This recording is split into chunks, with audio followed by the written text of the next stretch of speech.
Bulldogs against Georgia State, that's a 9-win football team. And what ifs and all that stuff, but that doesn't matter. That still shows what kind of team they were, what kind of team they became, and I think what type of team they can become, knowing that they do have a lot of their foundation back for 2020. Speaking with CBS Sports' Barrett Sallee, who does a really great job covering not just the SEC, which I know is where you made your name, and I listen to some other covered podcasts going way back, but also National College Football Landscape. Really enjoy his show on Sirius. Barrett, let's move to what I think is a big game for folks in the SEC. We get a Week 3 matchup, Alabama versus Georgia.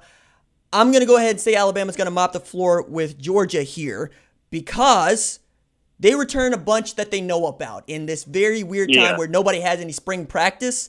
And I think you're going to need so much continuity and experience this year more than any other. And you got a new offensive coordinator. You got a new quarterback at Georgia. I'm not even sure that, Kirby Smart's going to know who and what he can trust on our offensive line. Even with and losing Andrew Thomas at offensive tackle is just a big deal. What are your feelings here? Yeah, I'm with you on Alabama and the fact that they do have all of that, knowledge returning. I think that's the big deal. That have, Najee Harris and they've, Mac Jones, blessing in disguise last year, actually getting to start a few games towards the end of the season and really played well. I mean, you go back and look at the Iron Bowl, the 2 pick sixes are what killed them, but every other pass was fine, it seems like. So, I think the one thing for Georgia, I disagree with you that they're going to mop the floor with Georgia. And the reason is pretty simple. Georgia has questions. We don't know what Jamie Newman's going to be. We don't know about the running back. You mentioned the offensive line. Their defense isn't going to change all that much. I mean, their defense was awesome last year. They didn't give up a single rushing touchdown to a running back. Both of them that they gave up were by quarterbacks. That's not going to change. That foundation is there. And so I don't see Alabama having that kind of offensive success, even though they do return a lot against that Georgia defense. Now, Georgia might not be able to score. We'll see. I do think Todd Monken being there as the offensive coordinator is certainly helpful because it's an indication that Kirby Smart is actually committing himself to get out of the Stone Age offensively. So I agree with you. I think Alabama's going to win. But I think we don't know the over-under in that game until the week before. I would be really inclined to bet the under because I don't think there would be a lot of points scored in that one. Hey, man, I'm really inclined to take your advice on that because you were just destroying it on CBS Sports Line with your picks all of last year, especially against the spread. I want to just add another question to that. Do you think we'll see Bryce Young by week 3? Or do you think this is just going to be the Mac Jones show? Oh, man, I think you're going to see Bryce Young a little bit. I don't know how much. The thing is it's sort of like the battle in 2016 when Jalen Hurts was a freshman, but they started Blake Barnett against USC. I could sort of see something similar happening, although they give Mac Jones more of the benefit of the doubt because of what he did last year. But, I mean, they've got USC in week 1, again. So it wouldn't surprise me if you see Mac start, you see Bryce Young sort of come in, get some series here and there, and then if they, mop the floor with USC getting a fourth quarter, I'd imagine, though, you're going to see that sort of play out beyond the Georgia game, or at least through the Georgia game, because they do know that Mac understands what to do, understands the offense, understands the expectations, understands the personnel. I think you'll see Bryce Young, during the early part of the season a little bit. Maybe towards the end he's a starter, maybe not, but I don't think that's going to happen in the first month of the season where he becomes the starting quarterback. CBS Sports college football writer Barrett Sallee. I want to finish with the big one. I think for me, as a college football fan, the one that I think is going to have the most noise made is Ohio State and Oregon. The Buckeyes traveling to Eugene. Now Tyler Shuck is going to be probably the starter for Oregon, we think. And we know who Justin Fields is. We know who Ohio State is. But Oregon's also going to be coming off of what I think is a battle-tested game. I'm high on North Dakota State. I like who they are, and I think it's a good challenge, and I think it's going to help them get prepared. Who do you see winning this game? I mean, Mario Cristobal has a tremendously talented team, but are they good enough to beat up on this Ryan Day squad that, I mean, they've lost one game since he's been the head coach? I don't think Oregon is going to get the win. I do wonder, though, what they'll look like. I think North Dakota State's a really good test early in the season. They got Anthony Brown, the transfer quarterback from Boston College. He's been pretty solid, 40 touchdowns, 20 interceptions in 3 years with the Eagles. So maybe you see sort of something similar to what we just talked about with Alabama play out, where you see both those guys, against an Ohio State team where I think Mario Cristobal looks out and says, okay, yeah, he's tried to make more of an old school smash mouth approach at Oregon, and he's done it. But, is that enough to slow down Ohio State and Justin Fields? The answer is probably no. So I don't think Oregon will get the job done, mostly because I don't know if you can trust their quarterbacks to get into a shootout with Justin Fields and get the job done. But I think Oregon, even if they lose, I don't necessarily know if that's going to be a Pac-12 or a college football playoff elimination game, because I actually think the Pac-12 is going to be pretty darn good this year. So I think they'll have a chance to play themselves back into it. But no, I'd pick Ohio State at this point. Well, I mean, you said it, so now I got to follow up on it. You said the Pac-12 is going to be pretty good. They could use a good year. Who's going to challenge Oregon? I mean, are we talking about Arizona State, or are we talking about somebody I'm not thinking about? Well, I think Arizona State's really interesting. They returned like 57 starters. And usually I'm not one to buy into that, because sometimes returning starters suck. But I think in a year like this, where you don't have spring practice and you might have an abbreviated fall camp, returning starters matter a little bit more, right? So I think Arizona State could be one. I'm not down on USC. I think Keaton Slovis is going to be really solid. Was really solid last year when he entered the season as the fourth string quarterback.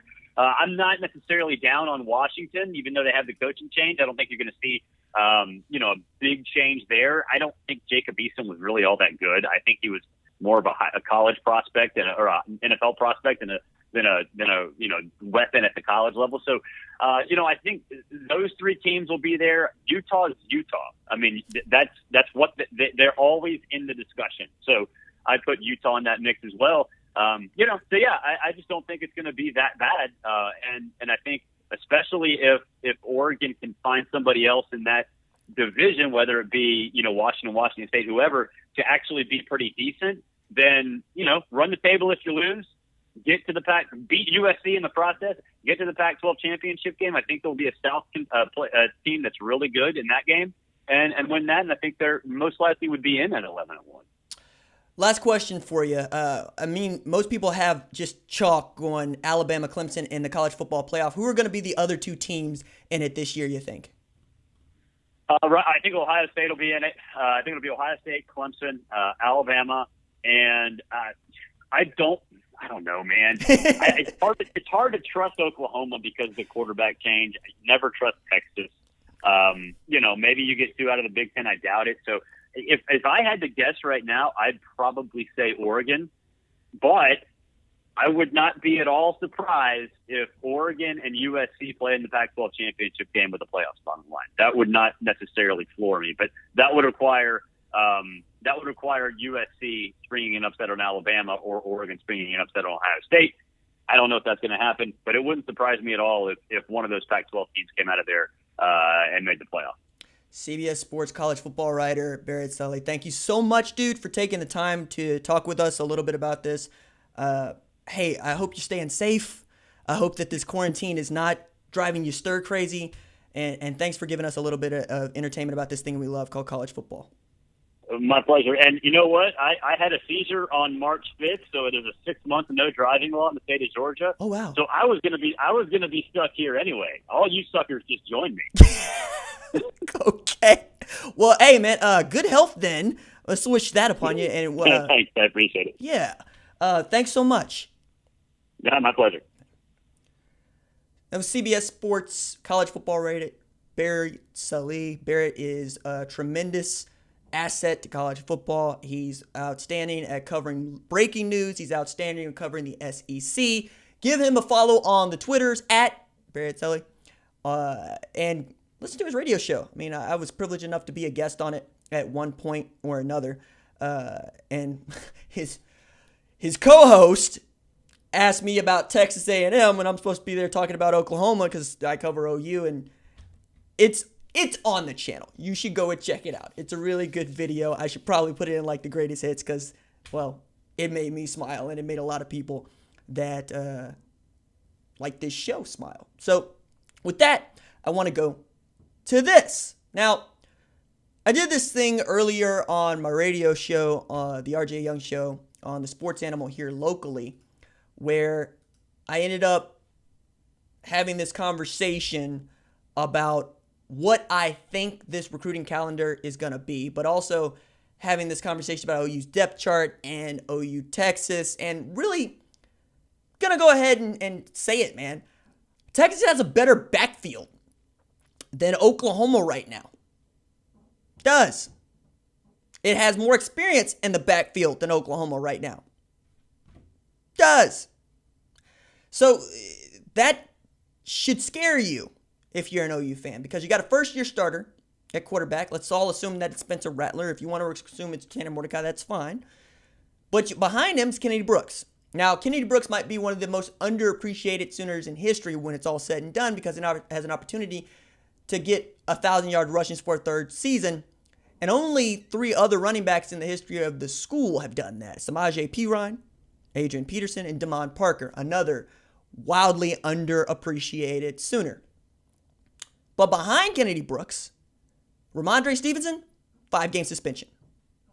That's what we're looking at. Okay? And then you're talking about TJ Pledger, who hasn't done much. And if he's going to do something, it's going to have to be this year.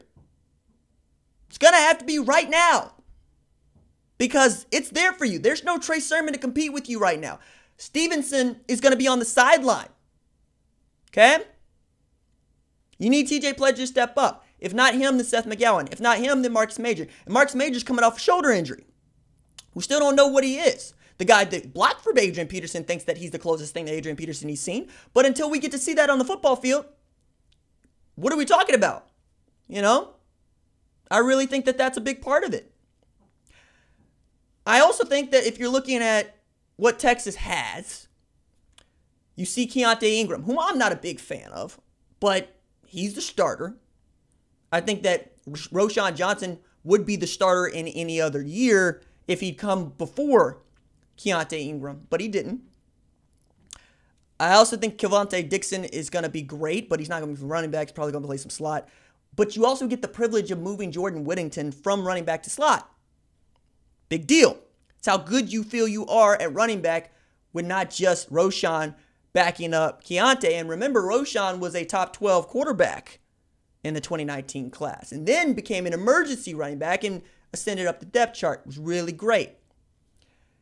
Behind him, Daniel Young, depending on how you feel about it, and then Bijan Robinson, who I think is the best tailback, right, in the 2020 class, quite honestly. I mean, 5-star tailback, 3 2,000-yard rushing seasons.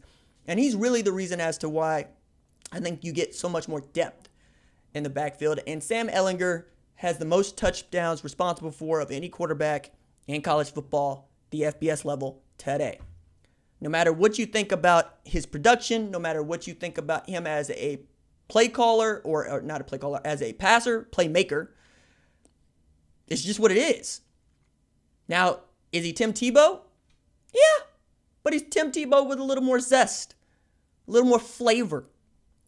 He's has the opportunity to be a 3,500-yard, 1,000-yard rusher if that's how Mike Yurcich wants it to go. And that's the other reason why I feel good about Texas, but as Barrett alluded to, you can't trust Texas to do much. And one of the first questions that I had asked him was what he thought about LSU and Texas. You know, Texas we're going to see. But the only people I think that are going to be really interested in that are SEC and Big 12 folks. And folks that root, you know, that's about it. Folks that root for Texas, they root for Texas. Folks that root for LSU, they root for LSU. LSU fans are fanatical. Okay? That's what, I mean, they really are in the marrow. A report came out earlier today that Ed Orgeron was seeking divorce from his wife Kelly, and the comments are all going, why do you have this man's business in the street? And I'm going, because it's news. But that's where LSU fans live and breathe on all of this. I really do believe that we're going to be talking about how good Texas could be rather than how good they are for a long time. I also think that we're going to be talking about this lost season for so many college football teams. And that's assuming that everything starts on time, which is where we're working from, right? That's what's fun about September is these non-conference games and these big games on the slate.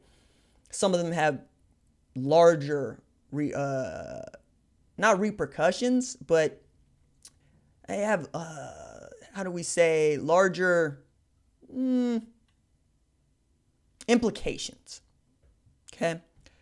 Because Oregon, Ohio State could be for the playoff.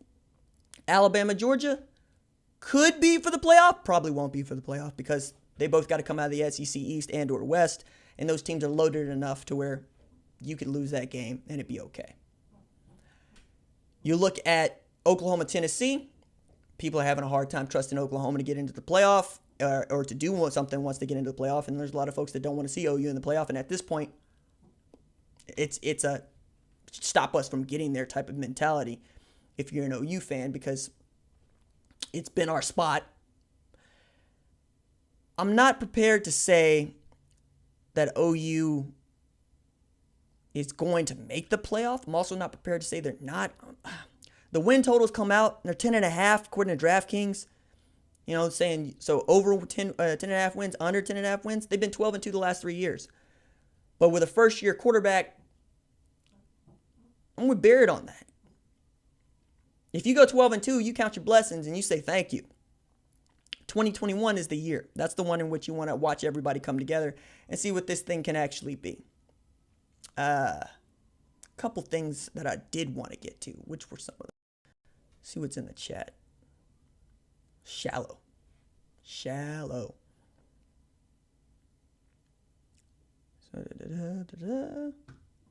Okay. I think we're going to do a short stream today. Yeah. We'll get at it tomorrow. I'm a little tired. Little frazzled. Little just kind of put out by the whole pandemic thing. But I'm here. I'm doing the work. We'll have more segments throughout the day. Appreciate y'all for showing up in the stream. Appreciate y'all for showing up in the replay. Deuces.